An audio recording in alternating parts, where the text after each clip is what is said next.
Rahul had always been a hardworking production manager.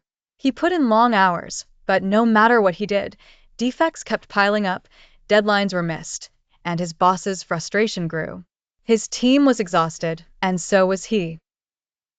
One evening, after another tough day, he sat alone in the factory, staring at the endless reports filled with errors.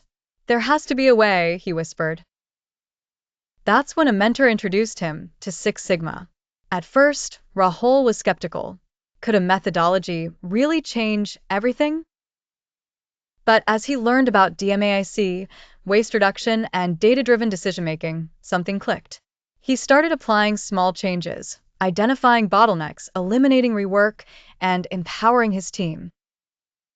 Weeks later, the results were unbelievable.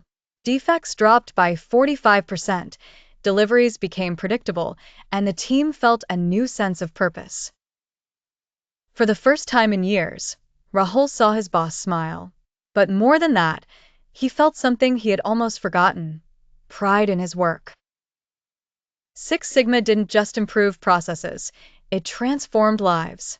If Rahul's story resonates with you, maybe it's time to start your Six Sigma journey. Join our free Yellow Belt program today.